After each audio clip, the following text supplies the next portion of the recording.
ആദ്യ 8 ദിവസങ്ങൾ പിന്നിടുമ്പോൾ ഇന്ത്യൻ ബോക്സ് ഓഫീസിലും വേൾഡ് വൈഡ് ബോക്സ് ഓഫീസിലും വൻ തരംഗമായി സൂര്യ ചിത്രം കറുപ്പ്. ഹലോ ഫ്രണ്ട്സ്, എല്ലാവർക്കും മൂവി ടോക്സ് അറിവിന്റെ പുതിയൊരു വീഡിയോ ഇട്ടത്. അപ്പോൾ ഇന്നത്തെ വീഡിയോ നമ്മൾ പങ്കുവെക്കാൻ പോകുന്നത് കറുപ്പ് എന്ന് പറയുന്ന ഏറ്റവും പുതിയ തമിഴ് ചിത്രത്തിന്റെ ആദ്യ 8 ദിവസത്തെ വേൾഡ് വൈഡ് കളക്ഷൻ റിപ്പോർട്ടാണ്. വീഡിയോ ആദ്യമായിട്ട് കാണുന്ന സുഹൃത്തുക്കളാണെങ്കിൽ ഏറ്റവും ലേറ്റസ്റ്റ് സിനിമാ വിശേഷങ്ങൾ അറിയാൻ വേണ്ടി ഇപ്പോൾ തന്നെ ചാനൽ സബ്സ്ക്രൈബ് ചെയ്ത് നോക്കുക. അങ്ങനെ 10 വർഷത്തെ ഇടവേളയ്ക്ക് ശേഷം ഒരു സൂര്യ ചിത്രം ബോക്സ് ഓഫീസിൽ വൻ വിജയമായിട്ട് മാറുന്ന കാഴ്ചയാണ് കാണാൻ സാധിക്കുന്നത്. സൂര്യയ്ക്കൊപ്പം തന്നെ തൃഷ നായികയായിട്ട് എത്തിയ ചിത്രത്തിൽ RJ ബാലാജി മറ്റൊരു കേന്ദ്ര കഥാപാത്രമായിട്ട് എത്തിയിട്ടുണ്ടായിരുന്നു. RJ ബാലാജി ഈ സിനിമ ഡയറക്ട് ചെയ്തിട്ടുണ്ടായത്. എന്തൊക്കെയാണ് വിജയ് സിനിമ കരിയർ അവസാനിപ്പിച്ചതോടെ സൂര്യയ്ക്ക് വീണ്ടും ഇത് ഗുണകരമായിട്ട് മാറിയിരിക്കുകയാണ്.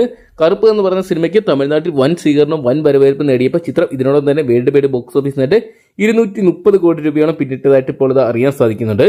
തമിഴ്നാട് ബോക്സ് ഓഫീസിന് മാത്രം 100 കോടി നേടുന്ന ഒരു ചിത്രമായിട്ട് സൂര്യയ്ക്ക് മാറാൻ സാധിച്ചു. എന്തൊക്കെയാണ് ചിത്രം കേരളത്തിലും വൻ വിജയമായിട്ട് മാറി എന്ന് വേണമെങ്കിൽ പറയാം. കേരളത്തിലെ ചിത്രത്തിന്റെ ആദ്യ 8 ദിവസത്തെ കളക്ഷൻ റിപ്പോർട്ടുകൾ പുറത്തു വരുമ്പോൾ ചിത്രം 9,60,00,000 രൂപയോളമാണ് സ്വന്തമാക്കിയിരിക്കുന്നത്.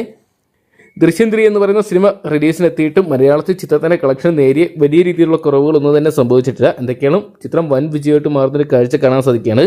ശനി ഞായർ ദിവസങ്ങളിൽ ചിത്രത്തിന്റെ ബുക്കിംഗ് വലിയ രീതിയിൽ തന്നെ ഉയരുന്നുണ്ട്. ഒരുപക്ഷെ ചിത്രത്തിന് ഇന്ന് 20 മുതൽ 30 കോടി രൂപയോളം സ്വന്തമാക്കാൻ സാധിക്കുന്നുണ്ട്. രണ്ടാം ആഴ്ചയിലോട്ട് കടന്ന ചിത്രം ഇപ്പോഴും ഇന്ത്യൻ ബോക്സ് ഓഫീസിൽ നമ്പർ 1 പൊസിഷനിലാണ് ഓടിക്കൊണ്ടിരിക്കുന്നത്. എന്തൊക്കെയാണ് കാത്തിരിക്കാൻ ചിത്രം സൂര്യയുടെ കരിയറിലെ ആദ്യ 500 കോടി ചിത്രമായിട്ട് മാറുമെന്നൊക്കെ അറിയാൻ വേണ്ടി. അപ്പോൾ കറുപ്പ് എന്ന് പറയുന്ന സിനിമ നിങ്ങൾ കണ്ടിട്ടുണ്ടെങ്കിൽ സിനിമയെക്കുറിച്ചുള്ള നിങ്ങളുടെ വിലയേറിയ അഭിപ്രായങ്ങൾ കമന്റ് ബോക്സിൽ പങ്കുവെക്കുക. അവിടെ പിന്നെ കറുപ്പ് എന്ന് പറയുന്ന സിനിമയുടെ ഫൈനൽ കളക്ഷൻ എത്രയാവുന്നതാണ് നിങ്ങൾ എക്സ്പെക്ട് ചെയ്യുന്നത് കൂടി കമന്റ് ബോക്സിൽ പങ്കുവെക്കാൻ മറക്കണ്ടാവും.